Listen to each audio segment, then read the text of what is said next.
ബ്രിട്ടനിൽ വീണ്ടും കൊടുങ്കാറ്റും മഴയും വെള്ളപ്പൊക്ക ഭീഷണിയും. ഡെറാക്ക് കൊടുങ്കാറ്റിന്റെ വരവാണ് കാലാവസ്ഥാ ദുരിതം വിതയ്ക്കുക.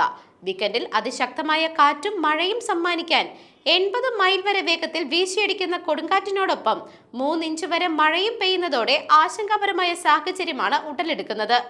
അവശിഷ്ടങ്ങൾ പറക്കുന്നതിനാൽ ജീവഹാനി സംഭവിക്കാൻ ഇടയുള്ളതായി മെറ്റ് ഓഫീസ് മുന്നറിയിപ്പ് നൽകി.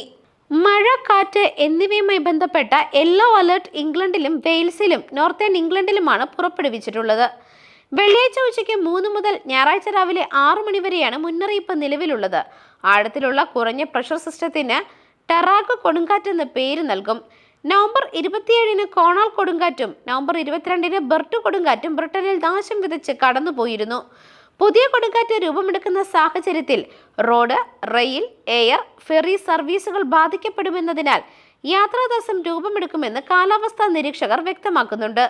വീടുകളിലും ബിസിനസ്സുകളിലും വെള്ളപ്പൊക്കം പ്രതിസന്ധി സൃഷ്ടിക്കാനും സാധ്യതയുണ്ട്. മേൽക്കൂരയിൽ നിന്ന് ശക്തമായ കാറ്റിൽ ടൈലുകൾ പറന്നു പോകാൻ ഇടയുണ്ട്. മഴയും വെള്ളപ്പൊക്കവും റോഡിലൂടെ ഡ്രൈവിംഗ് ബുദ്ധിമുട്ടാക്കി മാറ്റിയേക്കാം. ചിലപ്പോൾ റോഡുകൾ അടച്ചിടാനും സാധ്യതയുണ്ട് എന്നാണ് സൂചന. ഇതിനു പുറമെ power cut, mobile phone coverage നഷ്ടമാകൽ എന്നിവയും വന്നു ചേരാൻ സാധ്യതയുണ്ട്. തീരപ്രദേശങ്ങളിൽ ഉയർന്ന തിരമാല മൂലം പരിക്കേൽക്കാനും ജീവൻ അപകടത്തിലാകാനും സാധ്യതയുണ്ട് എന്നും മുന്നറിയിപ്പിൽ പറയുന്നു.